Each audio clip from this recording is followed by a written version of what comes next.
All right, then let's begin. I'm really thrilled to be here, and I'm ever more happy to be here actually in person and not just simply on a screen. You all will remember, and many of you already mentioned it 2 years ago, we were here still in full force, everyone, and then thereafter we went remote for the longest of times. Last year we decided not to go forward with the conference and just did an online version. Today we're a little bit in both, in the kind of online world as well as in the kind of in-person perspective. But I want to say a couple of things about this year's conference, and then obviously introduce our distinguished speaker. We were just waiting on the bottles of water. We expect great things from him, so we want to make sure that he can stay through the entire lecture. Expanding perspectives of the Holocaust. I think in the last 2 years, we've all kind of been more forced into rethinking ourselves. We all discovered new hobbies, sourdough and other things, but I think we also, in many ways, started to realize that the way we're looking at the world is very much shaped by our unique perspective, where we are geographically, where we are in terms of social classes, and so on and so forth. And I think that kind of insight also, I think, is something that we have to roll forward into the way we think about the Holocaust, because we all are recognizing the universal significance of the event. We all deem it as something that has shattered in many ways some of our common assumptions about humanity and has made us rethink not just the history in its aftermath, but also very much the history leading up to it. But if we indeed think that it is an event of such universal significance, then it also behooves us to allow actually as many people to look at it from as many possible perspectives as we can kind of bring together. Put differently, the Holocaust may look very differently, let's say from my hometown, Hamburg, than it does from North Africa. The Holocaust may indeed, again, take on a different meaning whether one looks at it from Latin America today or indeed from North America. So that's part of what we are trying to get at with the new perspectives. But also, I think, all along, the Ackerman Center has always been fortunate to be situated within an interdisciplinary school of the arts and humanities. We've always recognized that making sense out of the Holocaust also was something that required not just historians, but lots of us coming to it in different ways. And so you will see today also a number of different panels that are engaging the past from traditional disciplines like history, philosophy, theology, but also very much from very new perspectives. And I'm forecasting here already one of our presentations later on, animation shorts. So these are ways by which we engage the past and also communicate its meaning in different ways. So therefore, I'm really excited about these new and expanding perspectives. But I'm also therefore really excited about our keynote speaker, who were able to succeed and who was willing to travel and to commit to traveling at a time when traveling didn't seem all that certain. Today's Jaffe lecture will feature Professor Zegeye, Abebe Zegeye, who is a professor at Oxford, has conducted and published research on African and social identities. He's taught at Yale University, the University of California, Santa Barbara, and the University of Warwick. At the University of South Africa, he held the Premier Chair of Holocaust and Genocide Studies. And over the last years, he was a senior research fellow at the Institute for the Study of Global Antisemitism of Policy, an institute that's very close to our heart. David Patterson is part of it, and so is Pedro Gonzalez. So that's one of our kind of coming together. And that's how we, I think, initially learned and got to know you, right? He was also the Director of Higher Education, Teacher Affairs, Ministry of Science and Higher Education in the Federal Republic of Ethiopia. Zegeye is the author of a highly acclaimed book, The Impossible Return, Struggle of the Ethiopian Jews, The Better Israel, published in 2018, and he has a couple of other forthcoming publications, amongst them Sites of Remembering, coming out this year in 22, right? I also want to make sure that I make a couple of other critical announcements before you get going. We are live streaming, which means I was reminded, I don't know why I was reminded, but to be mindful of the fact that we're live streaming, in other words, to behave. I think that was the meaning of what I was told. Not that, you know, you would misbehave, but we're live streaming, so just be mindful of that. And then I also want to just single out a few individuals who are fortunate, we are fortunate to have with us. Dr. Masselman, our provost from the University of Texas at Dallas, strong supporter of the Ackerman Center, big fan. You know, without that kind of support, we wouldn't be able to do the many things that we're doing. We have the Jaffes here. Yeah, they are. Sorry, it took me a moment. The family of the Jaffes have been amongst our very first friends. We have a distinguished library called the Jaffe Library for very obvious reasons. And then many other individuals that you're going to get to know over the next day or two. I know that you have lots to say, so I don't want to stand much longer in between you and your audience. So therefore, please join me in welcome our distinguished speaker. Glorious introduction. Kind of, US is part of my life in many ways. I came to the United States in 1973. And interestingly also I met one of my classmates from high school in Ethiopia. And I saw him after 50 years here in Dallas. Ramadan Indris, we went on our ways. I left early to finish high school in Pennsylvania and study college in Milan. He came here, became an entrepreneur. So I ride a bicycle in Oxford. He rides Cadillac here. That's the difference. But it was brilliant coming here because I have very good memories, and all my relatives and others have come here. It's also a privilege to be here because as an Ethiopian, I always, just let me put it in a very simple way. As an Ethiopian,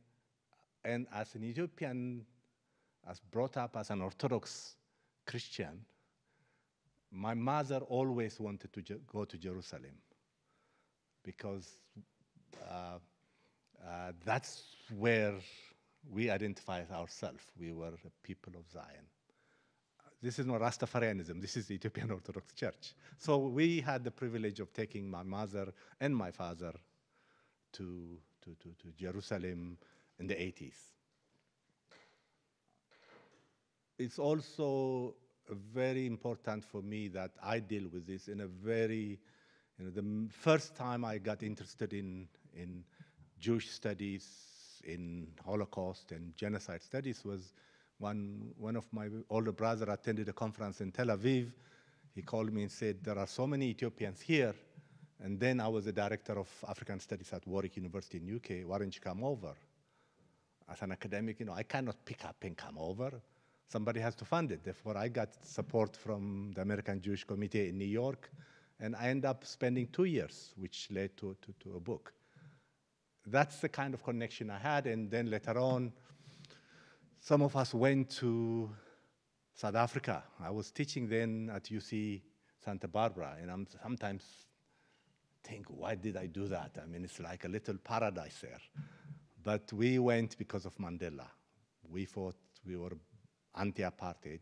We work in anti-apartheid issues. We were involved in all kind of trying to get rid of the apartheid regime. And therefore, when that chance came in, I went there in 96, 97. And spent a good number of years, almost 15 years teaching, researching, etc. For I have this link with issues of identity, issues of race, issues of a struggle. Therefore, it was quite an important. Also, I was, I came out of what we call Ethiopian radicalism among the student movement. Therefore, I was that part. Today, this is just by way of introduction why I got sucked into these things and I seem not to get out of it because I try to go away from it and I come back to it all the time. So, interestingly, Charles Small, who is the director of the HISCAP in Oxford, interestingly, he was a graduate student in Oxford. That's where we met. And then later on, we met at Yale. He was based there. And then, thanks to COVID, I don't know, I think Dr. Maxwell knows Oxford very well. We were walking in the meadows, And we bumped each other during the COVID. We couldn't go to each other's house, but we used to walk a lot. And he suggested, why don't you join the ISCAP? And I told him my interest is A, B, C, D, E, and actually that led to, I met Professor Patterson through that. That led to, for me to go back to some of the issues I've dealt with. Therefore, that's the kind of how I happened to come here.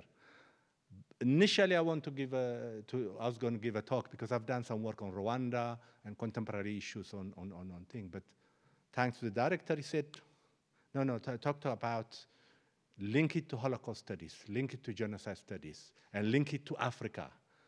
And where do we belong? Where does Africa belong in this debate? And there is a very thriving, especially on Rwanda, there is an incredible literature coming out of it, but that's another debate. But I decided to look at Namibia. And I think the context of it is there are areas in Africa where the area was hospitable for Europeans. They could live. They couldn't go to Ghana, to Nigeria. Actually, Nkrumah wants to have this big statue of insects. These are the insects because of malaria and other, who didn't allow Europeans to come. But you go to Zimbabwe, the highlands of Zimbabwe, you go to Kenya, you go to Southern Africa, and in particular, in the German case, Namibia, they are basically Mediterranean type of climate. Therefore, they were seen as where, also, by the way, Ethiopia for the Italians, place where Europeans can settle. There was all kind of issues in Europe. Therefore, those areas were seen as a place where we can settle Europeans and they can make a living. Similar to what happened in Latin America with the Portuguese and then with the Spanish, and similar to what happened to North America in terms of the British, the French, and others who came in. So it's in that context we need to look at it. Just to give you one last point before I go into my talk is, at some point in Namibia, which is a very small country, there were something close to 40,000 Germans living there, permanently or going back forwards. And that becomes a very important variable. Again, I think I'm trying to give it an African perspective. Therefore, it's not trying to undermine other theories in terms of the anti-Semitism of Europe. I'm not talking about what happened in Russia, pogroms. I'm not talking about what happened in English literature. I'm not going to quote you T.S. Eliot's infamous poem he wrote about Jews. I'm not going there. I'm actually going to see how were we seen as Africans, as Ethiopians, as Zimbabweans, as Namibians, how we were seen by Europeans. And also the second thing I need to say is that it was not only the Germans, almost all the other major Europeans. Our fates, our African fates were decided in Brussels, in Berlin, in London, in Lisbon, in the European capitals.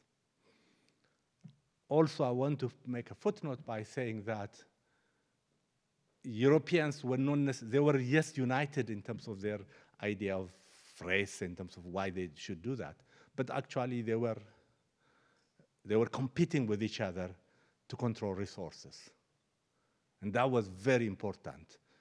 For the British, it was so important that they controlled the mines of Johannesburg. Why?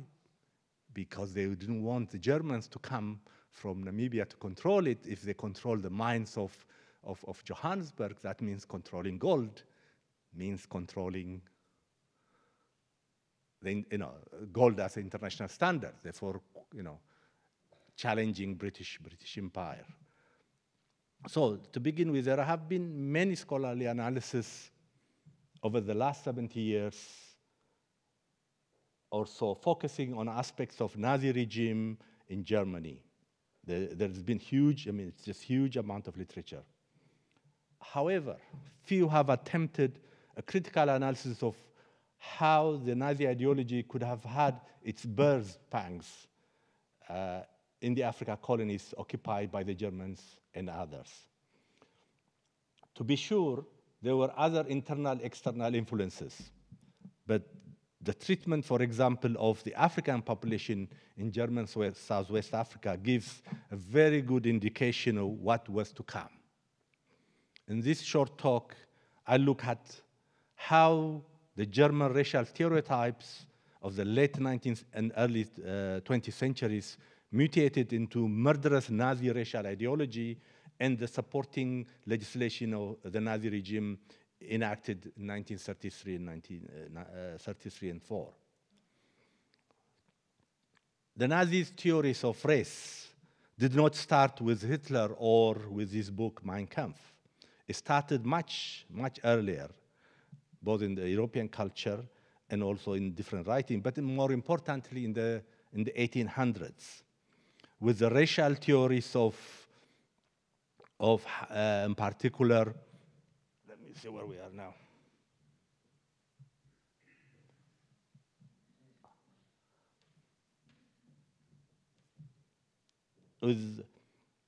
With Hans Gunther and others, later to be developed as pseudoscience of eugenicists. I'm just giving you some of the things. I think this is a very important big screen you see. That's kind of the idealist way, the way Africans were portrayed, how the continent was portrayed to the Germans. And there is a lot of it. There is the equivalent of it in French. There is the equivalent of it in England, etc. Those are basically the German colonies before 1914. Okay. The treatment of African prisoners in World War I as figures of fun and filmed with comedian commentary parodying remaining behavior is a case in point. I start by looking the German treatment of the Herero people in German West Africa, what is now known Namibia, and linking those attitudes to the development of racial theory in the period up and around the First World War.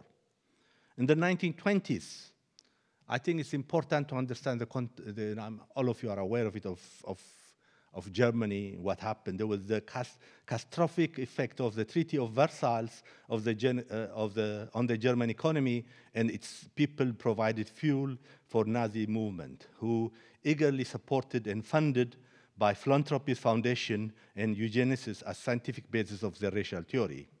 Finally, I look how the Nazi treated black people, colored people in Germany. Before coming to the presence and activity of Germany in Africa, we must consider why the European consider acting as they did. In my view, one of the fundamental aspects of it is religion. Believing that they, the European, professed the one true religion gave rise to the feeling of European exceptionalism, with anyone not the Christian faith considered as heretic and therefore lesser of a being. This goes back to the Crusaders. From the Crusaders onwards, through the Spanish rape of South America, to the treatment of indigenous people in the Americas, Asia, and Australia, Asia. And this view persisted. As an example, the Spanish conquest of the Inca people was characterized, as they put it, the cross following the sword. Anyone not converting to Christianity was either enslaved or butchered. Examination of the treatment of the local population in the colonies occupied by European powers demonstrates this clearly. Another view is exceptionalism giving rise to the sense of entitlement to the raw materials available in the colonies of the raw materials, including the local population. Much of the material gains of Europe following the Industrial Revolution were built on the extraction of material and serfs from the colonies. As we know, the slave trade had been underway for centuries, coming to a peak in the 1700s, in which African natives were treated as livestock, setting the scene for the racial intolerance that were to follow.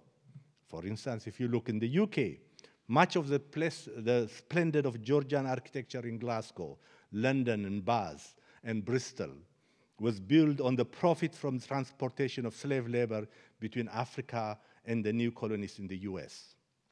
It's generally held that racism is taught, it's not inborn. The experience and life lessons of forebearers of the settlers in the mid to the late 1800s will have had a major influence on their attitude to the indigenous population. We can therefore take a starting point that the assumption that the settlers coming to Africa and the military sent to support them had an innate belief that they were culturally and racially superior to the local population, what I call European exceptionalism in large. The latter part of 19th century was characterized by the so-called scramble for Africa in the area of the so-called the new imperialism between around 1880 and 1914. A conference in Berlin in 1884 regulated colonialism, and trade in Africa is generally recognized as a starting point.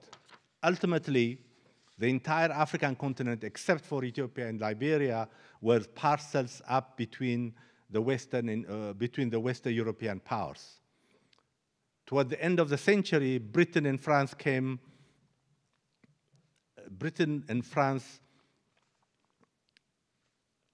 to an agreement, or a tacit agreement, that anything not already colonized to the west line between Cape Town and Cairo was to have primarily a French influence, anything to the east, British.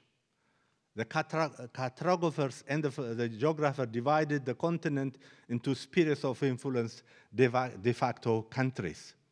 They used geographical feature as border, completely ignored ethnic boundaries, giving rise to tensions and conflicts that are with us to this day. The European colonialists had little regard to the native population, seeing them as troublesome children or cheap labor.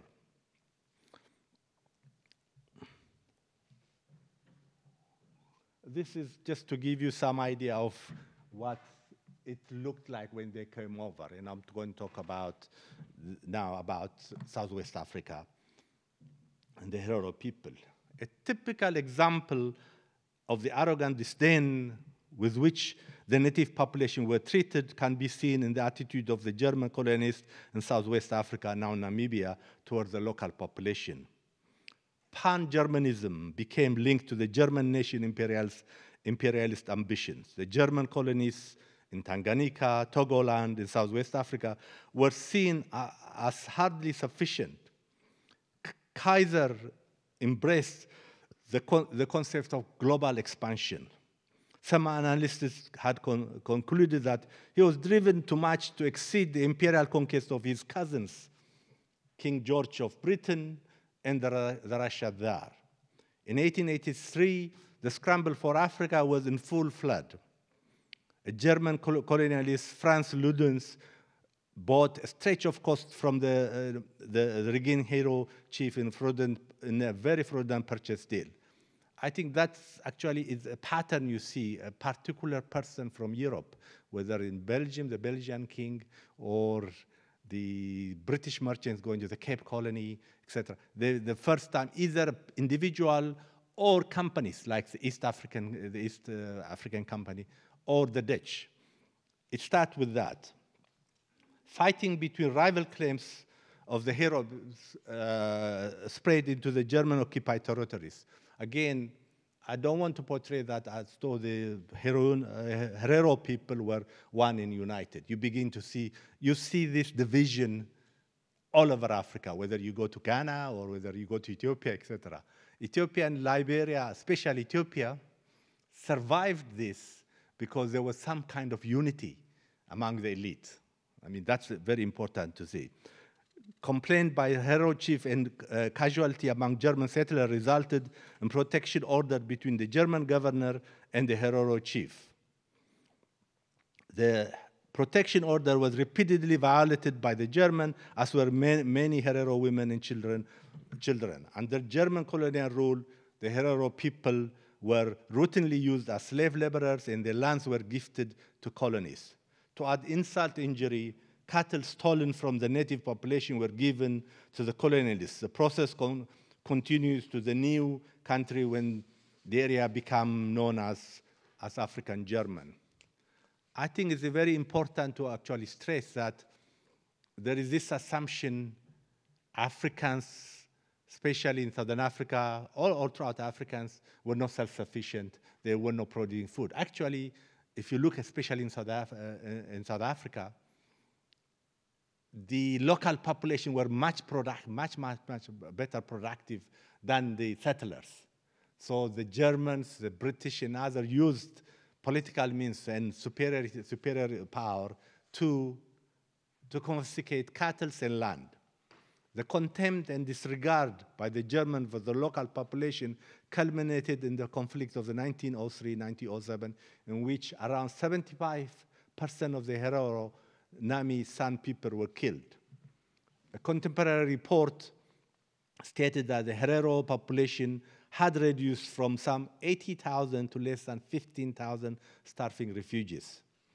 This is now considered a conservative estimate. The majority of the survivors were herded into concentration camps like what is called Shark Island, where they were subjected to sexual abuse, used as slave labor, and as subject of medical experiment. This you begin to see later on, all these practices. You see what was done in Namibia, repeating itself, or coming in Europe later on, the 30s and 40s. Food was scarce and being mainly raw rice and unedible. Some communicators have pointed out Shark Island similarly to the concentration extraction camps used in World War II. When the concentration camps were finally closed, the remaining inmates were distributed to local settlers as laborers required to wear metal discs showing labor registration number. They were forbidden from owning land or cattle. This, you begin to see it later on in Germany in the late 30s and 40s. The German colony was occupied later on by the Union of South Africa in 1950 after receiving League of Nations mandate over the territory. So what happened was when Germany lost the war, I've shown it to you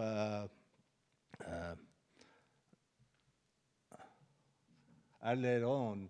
This short, what you see, Namibia, was basically given by the League of Nations to South Africa. The rest, that's Tanganyika, later on become Tanzania, Togoland, etc., were divided between, if it's on this side of the map, it goes to the British. If it's on this side of the West, it goes to the French, with the exception of Namibia. So how do we understand what is the development, what kind of things developed in German colony, and how did it affect, or how did some of the knowledge they developed, or the kind of experiment they did, how did it came to Germany? The Nazi racial theories had been in development for centuries. It has no single point of origin, and is quite simply based on the concept of Aryan people being innately superior to all other types. It rose in prominence in the 19th and 20th century with the rise of physical anthropology and scientific discipline, the development of eugenics, and more than a pseudoscience, and the self-belief of exceptionalism in the Western Europe races, justifying subjugation of the inferior races that occupy the land that would become colonies. It's important to point out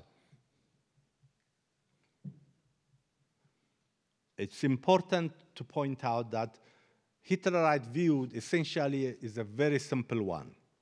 It is a particularly German expression of social Darwinism based on the racial superiority of the Aryan race and its inevitable victory over inferior races following from internal struggle between races and Darwinism concept of survival of the fittest.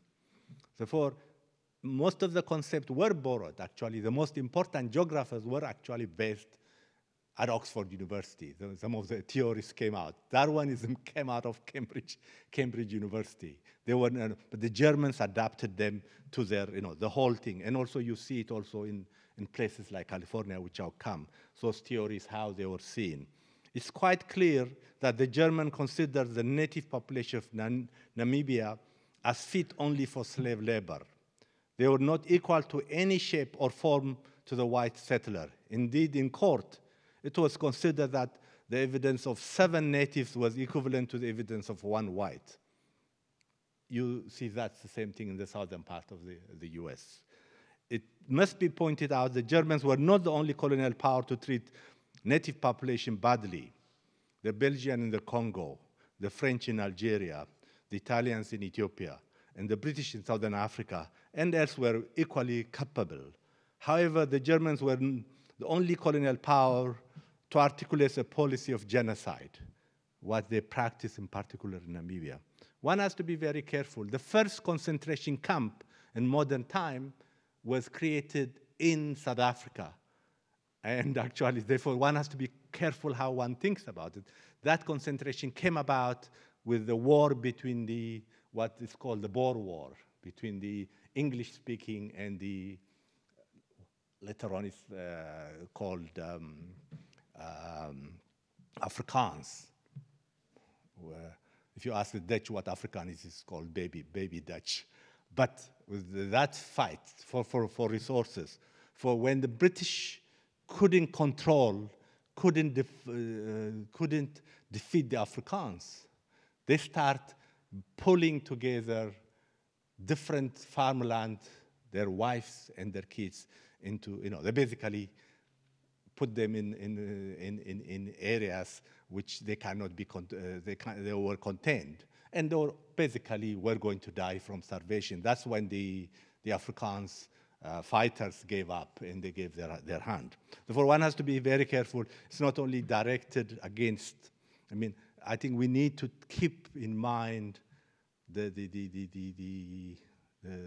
fight, the looking for resources, and Europeans always fought. There's not unanimity. The Europeans always fought between themselves in Africa, in North America, and other places. A statement of the German general leading the occupied troops, General Trotter, introduced the concept of cleansing during the 1903 rebellion as necessary for the creation of the new colony. Here I'll quote his statement. He says, "I will annihilate the rebelling tribes with rivers of blood and rivers of gold. Only following this cleansing can something new emerge, which will remain. Some commentators call this view annihilation. Today, we would describe this as genocide. However, a backlash from Trotters had arisen in Germany itself. The order was rescinded in 1904, and Trotter was recalled in Germany in 1905. The support budget of the colony was reduced by a third, and further financial aid was blocked. It's interesting to note that similar war in Germany, East Africa, was carried out without instruction of the Kaiser himself. There have been several studies on the issue of continuity and attitudes of policy between heroic genocide and later Nazi racial laws. The theoretical basis and implementation at the Holocaust. One such is a person by the name Madeley, M-A-D-E-L-E-Y. Commentators argue that the personal connection, literature, public debate around the colony were conduits for colonialist and genocidal ideas between the colony and the Imperial Germany. The German occupation of Namibia reinforced the racial theories. One key supporting is that many ideas, methods, and lexicon of description words impressed later used in the Nazi came out of that debate in Namibia. It was not coined by the Nazis, they were coined in in Southwest Africa. The concept of Lieberstrom had been around for centuries and was put in the concrete from the Friedrich Nasel in 1901. He had developed it as a guiding principle for German foreign policy, including German West Africa, and continued to develop theory until his days in 1904. The fundamental basis of this concept is set out was the nation needed to be self-sufficient in resources and territory to protect itself from external threats. He took the concept of, the external threats are the local African population and also competition between the different European power. He took the concept of Darwinism and applied to the nation state, considered that they too would struggle with each other and the strongest would win. Using the French and the British Empire example, the German thought they would acquire overseas colonies to maintain its national integrity. The East was later added to the roster available to outlets. The East that is moving to eastern part of Europe and then to Asia. The East had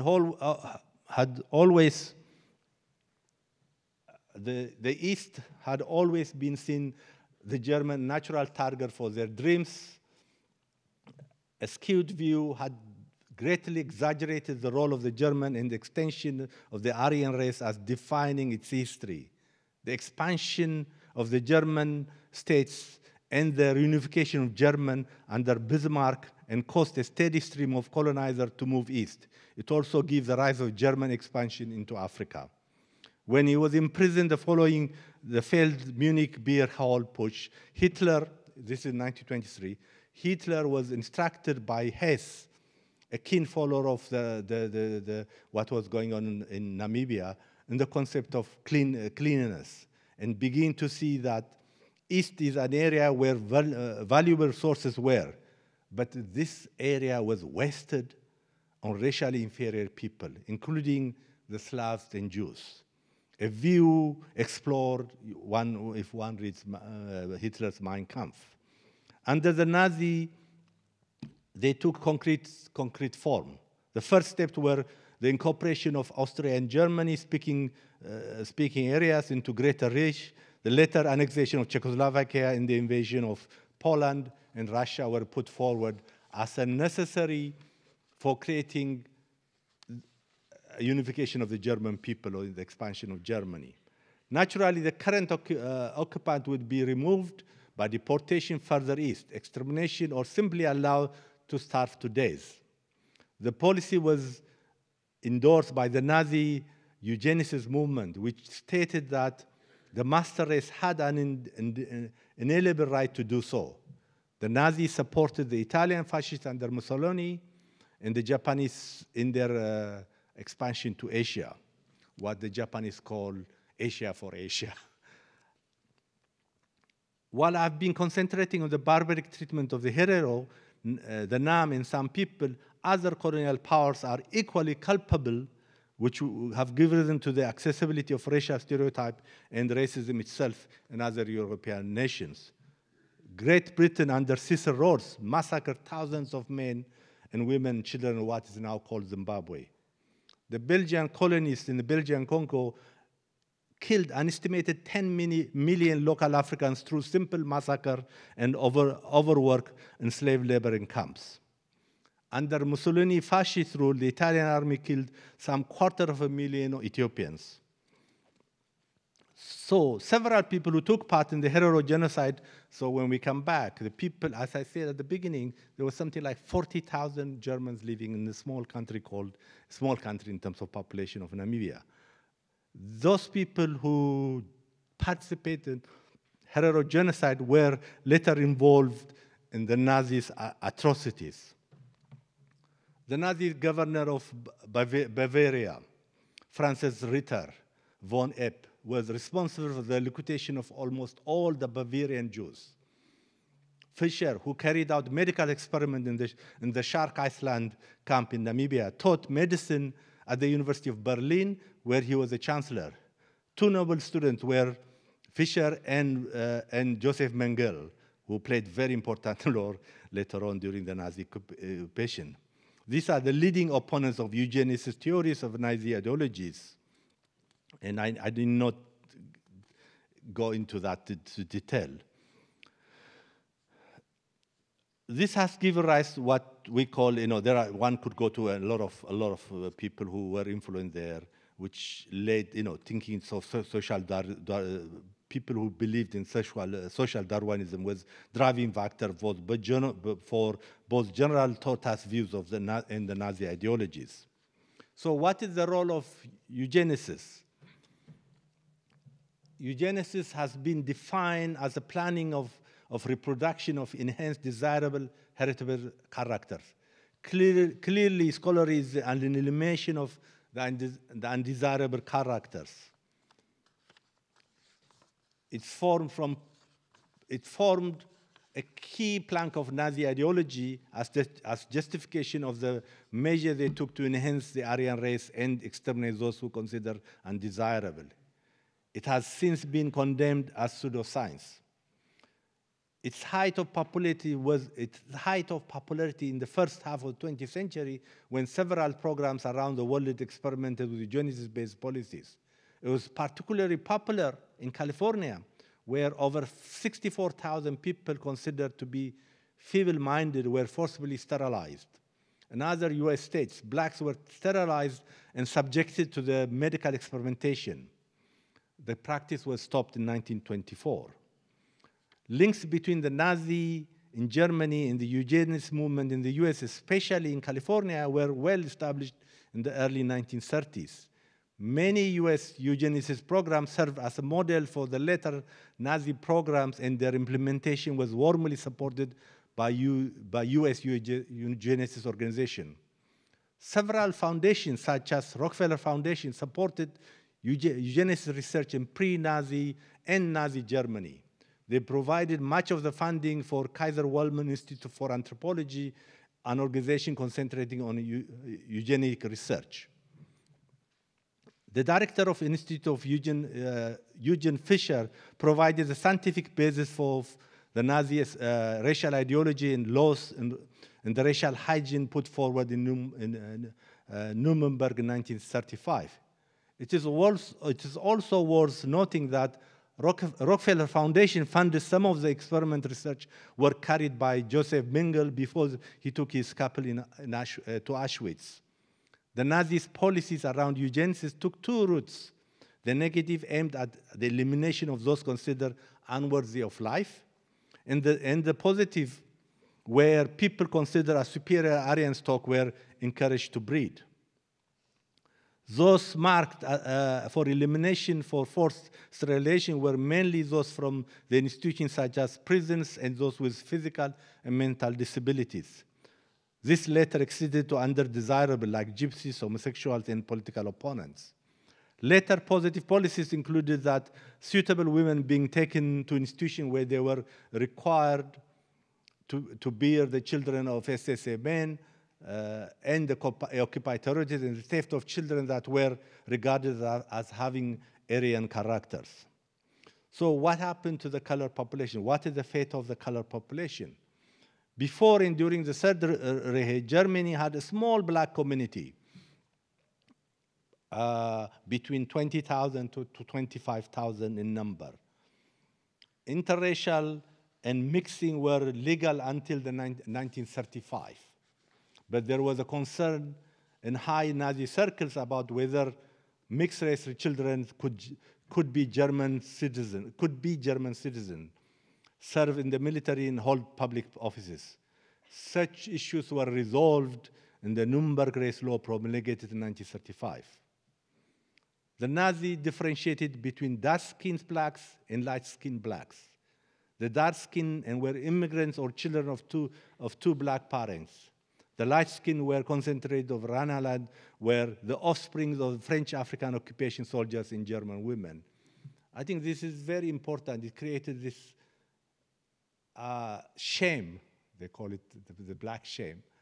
There were a large number of African soldiers after First World War occupying certain section of Germany, mainly Algerians, Moroccans, some Senegalese and others. And that was resented badly. That was seen by the Germans. That's what that aspect of that becomes very important in terms of how the German thought about how to deal with that. The light skin were concentrated in Rhineland, were offspring of French African occupation soldiers and German women. The 500 or so light-skinned blacks were known as Rhineland bastards, were referred to as such in Mein Kampf. Hitler's view of the mixed-race marriages and progeny are easily guessed based on his desire to avoid contamination of the Aryan bloodline. The propaganda unit issued racist propaganda depicting black soldiers as rapists of German women and carriers of venereal and other diseases. Their treatment as prisoners of war was particularly poor. Even before the expansion of the German Empire to the colonies of Africa and elsewhere, the view of colored people in Germany was not favorable. European exceptionalism also ensured blacks were best seen as curiosity and at worst as work-shy savage below any sort of normal consideration. The transition from Weimar Republic to Nazi Germany was a profound shock to black people in general and Afro-Germans in particular. In the Weimar Republic, they could move freely in society, use in public facility, and general suffer discrimination. This is toward the end, sorry. I mean, this is the two examples I want to give. This is what you see before 1974, two women having friendship, whatever that sort was. And also, in that period, jazz was very, very popular in Germany. But there is a very interesting paper called The Forbidden Fruit. Jazz was seen, a large section of the population, in particular in Berlin, there was a lot of clubs which brought in African-American jazz clubs and African-American artists. That completely stopped.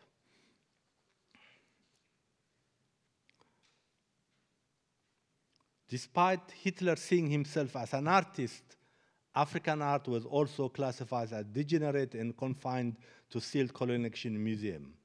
However, the sole large quantities of it you find, even though you have music like jazz and swing, was banned in favor of some teutonical themes. Listening to foreign radio station became a crime.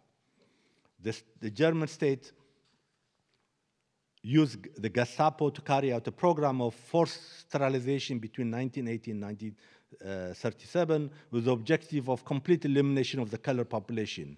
Many Afro-Germans have been the subject of eugenical-based medical experiment or badly simply disappeared. In 1993, Juliet Temper, a mixed-race lady, and her husband set up a traveling show called Afrik Schön. The aim was to showcase African culture to German. It was taken over by Joseph Goebbels as part of his nationalism of the German media, was described as the German African zoo, with a playbill showing Afro-German as zoo animals. There was as much as 400 zoos in Germany of putting Afro-Germans and Africans in those zoos. The African zoo as a propaganda vehicle was to disseminate that the Nazi racial ideology of Aryan superiority. A darker view was that it would bring all the black population together in one place where they could be more easily collected for sterilization and extermination. For blacks who joined African zoo, it was a means of survival in an increasingly hostile country. The show was not a success and closed in 1941. The fate of the Rhineland bastard is clearer. Over and above adult sterilization program, about 500 children were forcibly sterilized in Gestapo commission appointed to carry out this program. The major difference between the fate of blacks and other groups has been described as one disregard and indifferences because of the relatively small numbers involved, to the extent no systematic explanation was prepared.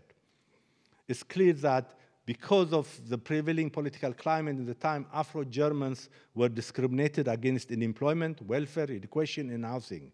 It also being recorded that a small number of Afro-Germans and some of them even at early time joined Hitler Youth. And the last one I'm showing you is these are the people who survived who survived in the two Africans from the concentration camps. So to conclude, my contention is that despite their relatively small numbers, the Afro-German population suffered at the hand of the Nazis. They were considered as subjected into forced sterilization and medical experimentation with the intention of exterminating them. This treatment was based on the concept of European exceptionalism, reinforced by reports emanating from the German West Africa, brought home by returning troops, diplomats, and others. The Germans were not unique in their poor and often barbaric treatment of indigenous people. A common thread runs through all colonial expansion, that of consideration of indigenous people as heretics of pure intelligence and therefore inferior beings. Thank you.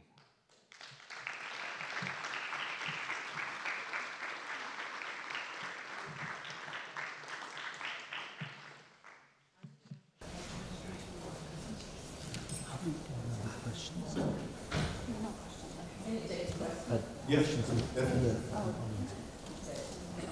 First of all, thank you. I personally learned aspects of what you told today that I did not know, and I really appreciate that.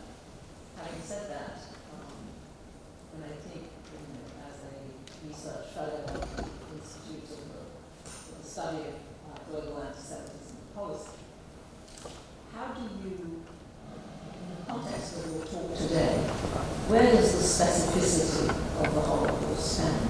Because you very much address the inhumanity at least in the historical thing of in Africa and so on, which really sort of sets the scene in a sense. But could you address specificity and universality in the context of your talk? It's a difficult issue because when I start working on that, when I work on the Beta Israel, in Israel in particular, there were a group of scholars who insisted one cannot use the word Holocaust for what happened in Africa. That's why one has to be very careful. No, I'm not. I know you're not saying that. Therefore, I think we're coming to terms, especially the last picture I showed you of Africans in concentration camps brings to that specificity, brings that to the thing. For if Hitler was successful, and he almost was, okay? He eliminated 66 million Jews, and one can go on, etc. What would have been the fate of Africans? Not only Africans in Germany, but the whole continent. I think for me I think we need to question not only in terms of the specificity of Holocaust, but the expansion of Europe to the rest of the world, and how that led to that. How racial theories lead to certain kind of conclusion. I mean, we're saying it now in Eastern Europe, people who think, I mean, it's one of the most, and I've been invited to go to Russia a few times. I refused, because I don't know what would happen to me on the street of Moscow or Leningrad, because I happen to be a black person. Therefore, it's not, what I'm trying to say, it's not, for we need to think about the broader humanity issues. How do we move to that? What do we learn from this? Is it an exception? No, to me it's not an exception. It happened throughout history. It happened to all kind of history. We might give it name. And sometimes it's become kind of, to me, I wouldn't like to debate that too much. And then, look what happened in, is it only a racial issue or other issues are involved? Then we begin to look at Rwanda. Yes, there was external influence. Yes, people were thought of themselves. One group felt they were superior than the other. They learned that from the Belgians, etc., etc. Is that good enough? No.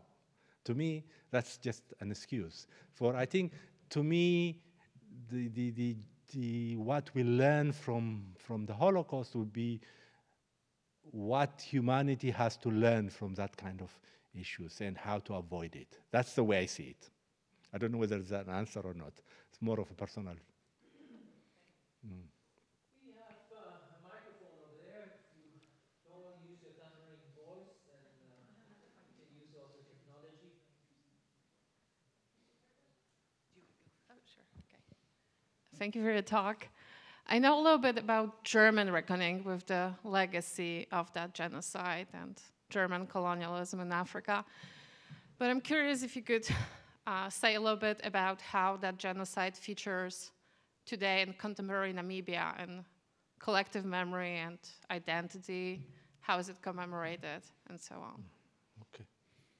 It's interesting, actually, when you look at all, when you look at all the European powers, hardly any other, the Italians would not even admit they did something in Somalia, in Libya, and in Ethiopia, because they got out of the war quickly. And if you talk to Italian intellectuals, even the left-wing ones, they will not talk more about what they've done. The Belgian is another kind of amnesia about it. You just have to go to Brussels to see what they've done to the Congo.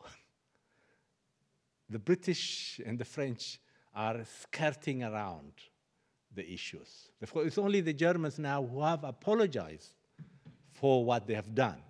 Some people think it's not adequate enough. The Germans were very careful in terms of the amount of money spent. It doesn't go to individuals. It should go for development aid, etc. So there is a debate. Also, what happens in contemporary Africa, but not only in Namibia, but throughout Africa. You see it in Rwanda. You see it in South Africa, even though it doesn't come out. Ethnicity has become a way of organizing oneself, especially for the elite, to control resources. I think those things have to be dealt and they have to be brought out. It's like, we thought never again. In 1994, South Africa becomes independent, and we have the genocide in Rwanda. There hasn't been much reflection. The only people who have done any kind of thought about it is the people who are not the sociologists, not the political scientists, nor the historians. The people who have really reflected upon it, two groups of people. People of the church and literature. The literature is very, very interesting what's coming out of it. In terms of, it's easier maybe to show different conflicting things in poetry or in the literature than in social science. Maybe social science is not, it's not well equipped to deal with this issue, or we don't have the instrument. Therefore, there is a lot going on. What do we do at the present? I think we just have to be, we need to begin to. Let me give you a different example. One of the most threatened group in Africa are gays. The gay population in Uganda, you name it, in Ethiopia, everywhere. There is a debate. Maybe now we have accepted slavery is a bad thing, and we have accepted. How do we deal with issues, what I called toxic culture, the way the gays people are?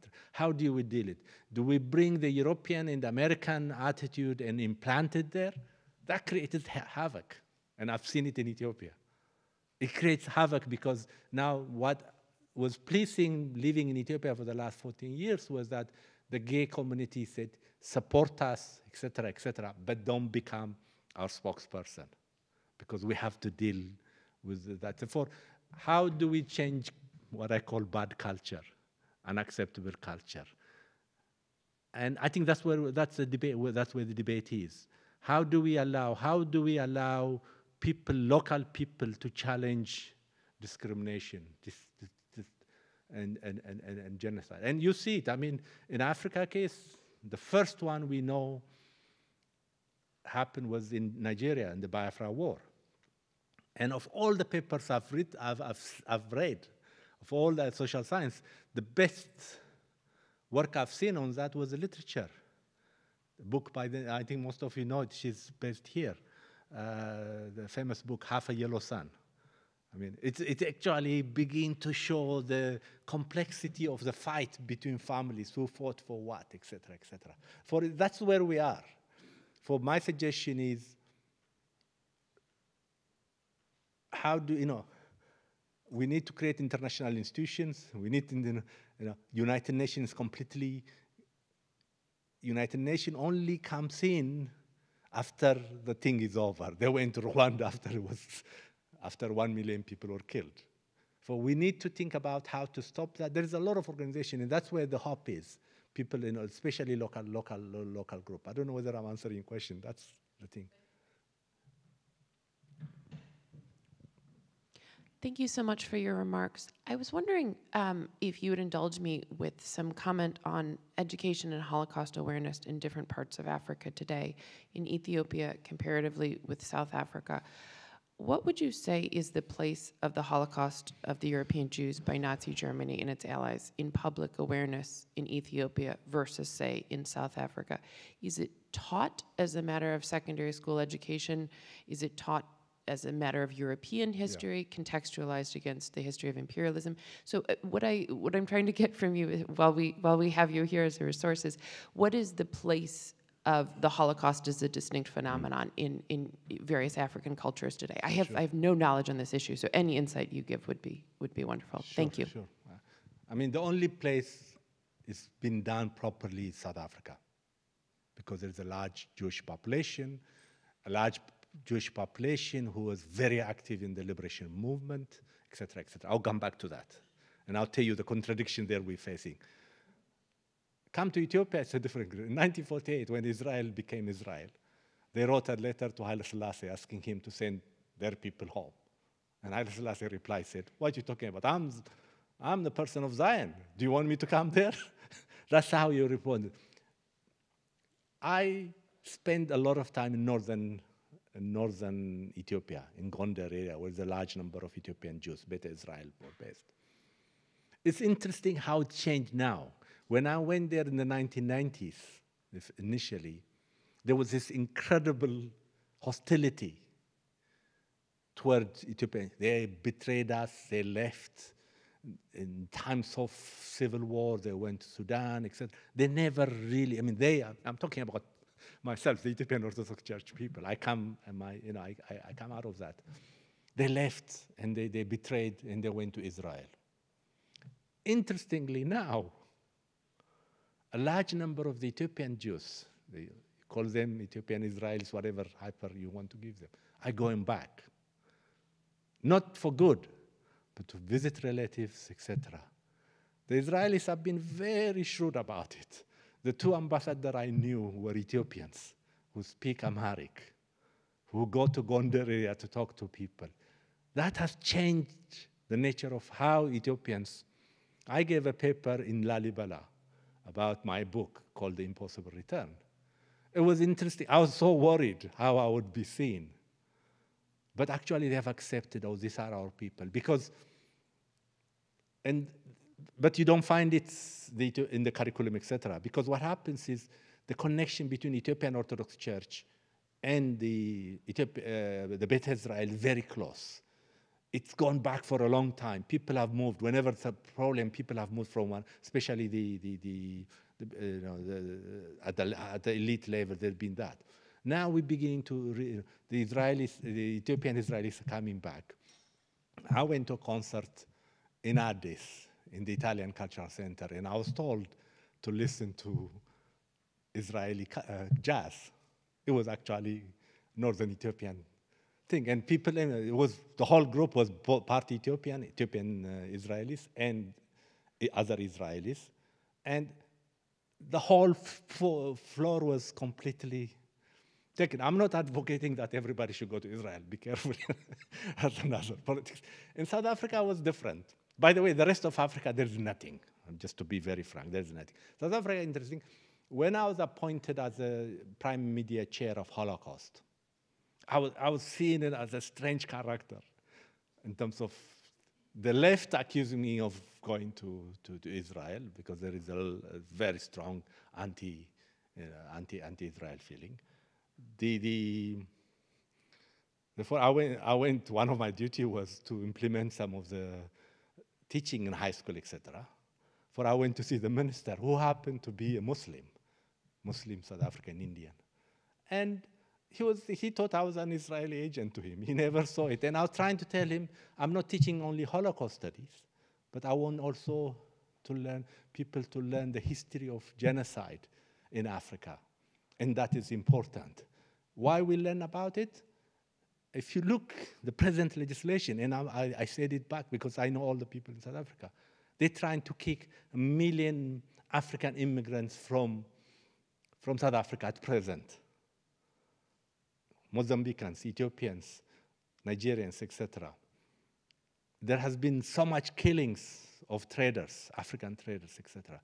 I think we need to do it so that we're not teaching something there which happened in Europe and it is in Israel. We have to say these are human phenomena. These are how people react in times of difficulties. When the large number of South Africans are unemployed, it's easy to scapegoat the foreigners. You know, the foreigners, interestingly, the foreigners are Africans from Zimbabwe, etc. Without Zimbabweans, the economy would not function in South Africa now. So that's the kind of dilemma we have. Therefore, I think Holocaust studies in terms of universalization is, I think our task should be, it didn't happen only to Jewish people, but it can happen to other groups as well. And we saw it in Rwanda, we saw it in Cambodia, we saw it in different places. It articulated in different terms of nationalism, ethnicity, etc. It has its own faces, its own specificities. But I think what Holocaust studies could do is to actually bring those broader issues, how to think about how society resort to violence using ethnicity, racial, whatever categories one has. It won't repeat in terms of eugenics maybe, but we've seen so many things since the 1930s throughout the world. Therefore, in Africa, I think there is a lot to be done. One has to be sensitive so that it's like we've seen it with feminism. How did you deal with feminism in Africa? Do you bring Eurocentric feminism and tell Africans to follow it, or you encourage the thing? Therefore, now indigenous groups are actually, local groups are articulating that. I think that's what we need to move, making it available, etc. But the first thing is to make sure they don't think this is imposing on self. I'll give you one joke and I'll stop with that. It's always important to give a joke.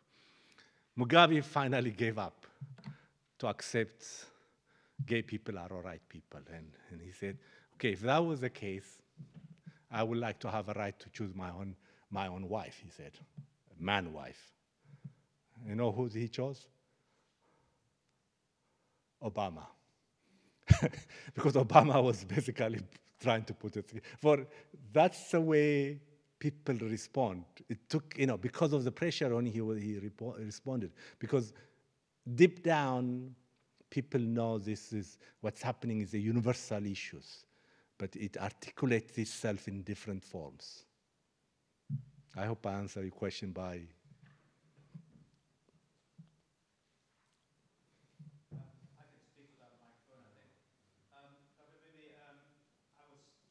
I was stunned when you said that South Africa has the only Holocaust studies or Holocaust museums. I'm from South Africa.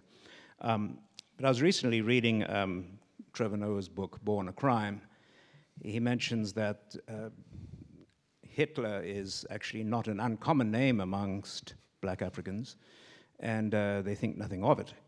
And so the whole idea of the Holocaust being important for Africans seems to become clear when if it's described as a European condition, as something that happened in Europe, whereas at least Trevor Noah, I know he's no scholar, but he argues that there have been Holocausts in Africa that might be just as bad, except we haven't documented them. The Germans were meticulous in their documentation of the Holocaust, but in Congo, we had the worst killings that we've ever had since World War II.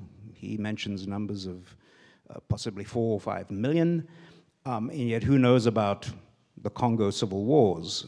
Absolutely unknown compared to the Holocaust.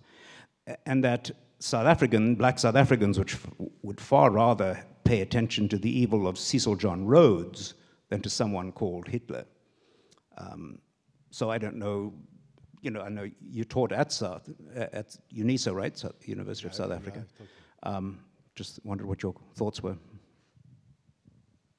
Yes, Hitler is a common name. The first time I arrived at Human Science Research Council, I went to the mail room, and I have to ask the guy to show me his ID to believe it, because I came from outside, and his name was Hitler. Therefore, that's a common name.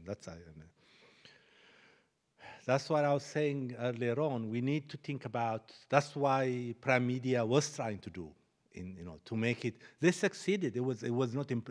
They succeeded. Holocaust studies to be part of the curriculum in 10th and 11th grade in South Africa. They succeeded in taking to Parliament to do that. And also, what happens is the Palestinian issue has become so important to a certain section of the left. Everything is forgotten. Okay. If you see, we don't have to go to the Congo, or we don't have to go to what's happening in Nigeria at present. Violence is rampant throughout the continent. The kind of killings you see on and off in South African townships against Africans. When I say Africans, I mean Africans from the continent. It's horrific. And people don't want to talk about it. Therefore, I think we need to challenge that. And we need to challenge it. It doesn't become something being imposed. That's what I was trying to say. It happened. I organized a conference in Lalibela about 4 years ago. It has to be canceled because they went to the censor and they looked at it. There were 132 papers. They went through each paper. They found 4 to be on issues of gay issues. And against the law, it was canceled. Therefore, I was actually a director in the Ministry of Education. The minister called me and asked me to cancel. I said, I'm not canceling this. I would change. Yes, I would follow the rule of the land. Therefore, I would talk to the 4 presenters, et cetera, et cetera. I tried to do that, and eventually I moved it to another space, to another university, and I managed to hold it. For it's a very common problem, and we have yet to come to it. It's easier to organize something which doesn't affect you much. It's easy to become. For what is needed is, that's what I was saying earlier on, how do we enable people in what I call bad cultural practice to be challenged?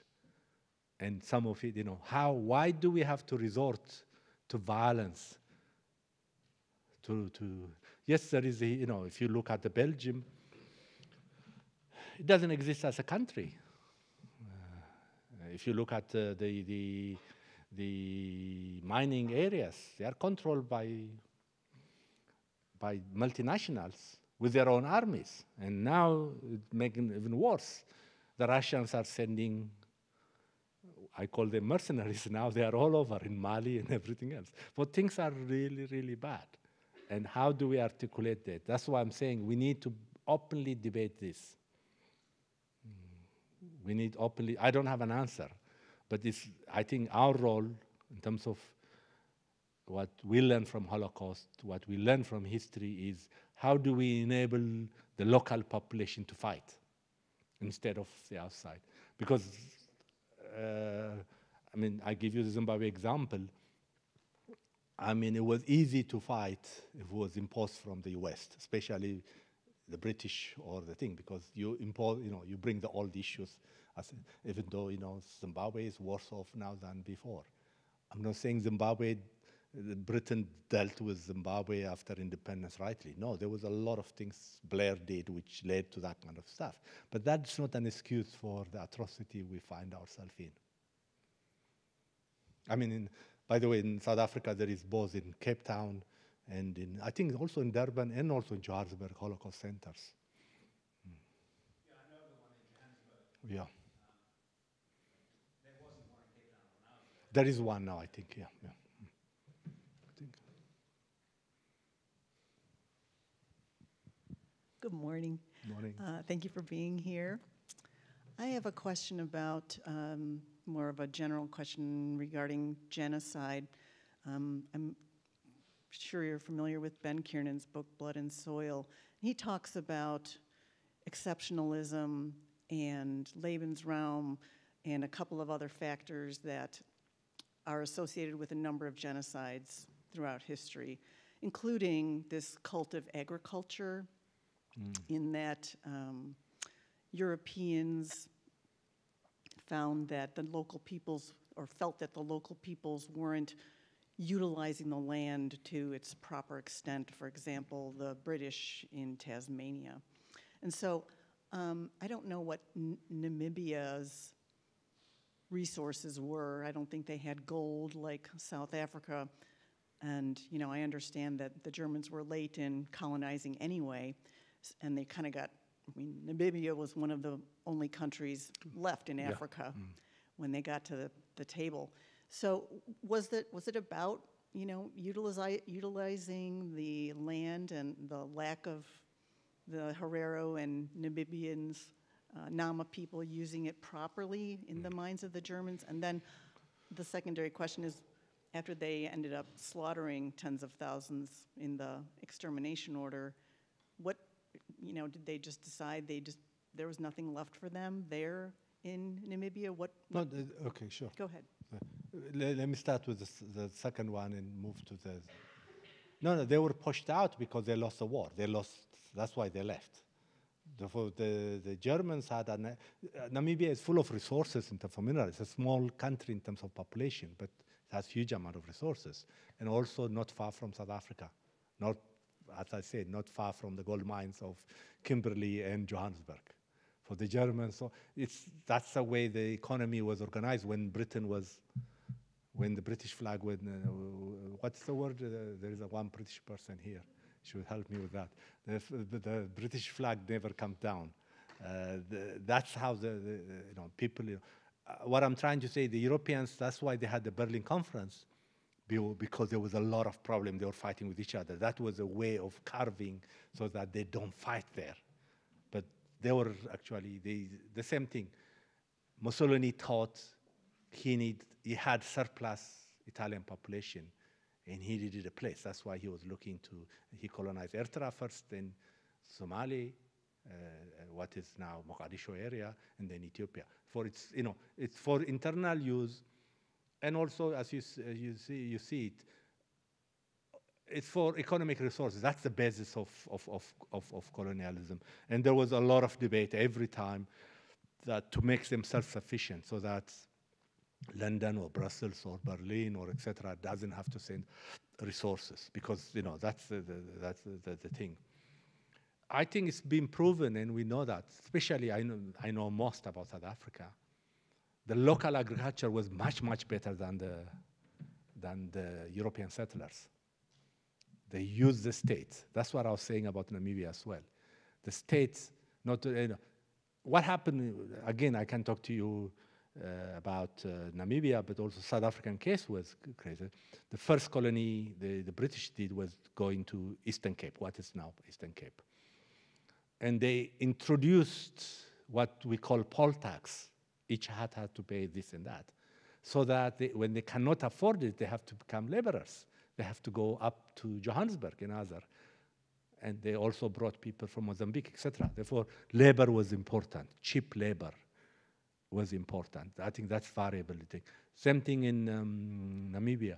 When, after killing of the large number of the population, what was left, land was given to the settler population, cattle were given to them, etc., so that they can be prosperous. You live, I mean, Britain is a good example. Cecil Rhodes, after he left Oriel College, Oxford, he was not highly regarded as a person, as an individual. Actually, if you read the papers later on of that period, they don't think of him highly. But when he went to and conquered the whole area and fought the different things and controlled the resources, especially gold, he became a hero. And we still have a statue. We're trying to bring it down now in High Street, Oxford. Okay, so colonies where you know, it's like there used to be a saying in Britain, the elite of Britain, the first person would go to church or to parliament or to academia, and the third one become a soldier. He goes out to create wealth. And the reference always was not South Africa, not Nairobi or whatever, reference was London. If you look, again, I know more about it than Germany and others, when Britain abolished slavery, it paid huge amount of compensations. Lots, billions by standard. Who did they pay? London doctors, lawyers, etc. The London middle class, because they had huge investment in the Caribbean. And what happened was the British understood, now we have to abolish slavery because they want to move to another form. It's like what happened in the Civil War here. But they need to, you know, there was a large group of British middle class who had a vested interest in slavery, especially in Jamaica and all those things, and they were paid for. Therefore, I think we need to understand the economic underbelly of this. For you go there, you go to Africa, you use religion, you use all kind of things to conquer, but actually the deep down is the resources. And it goes into families, individuals.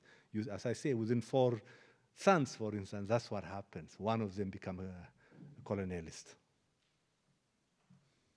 All right, this unfortunately brings us to our end, but also closer to a coffee break. So please join me one more time.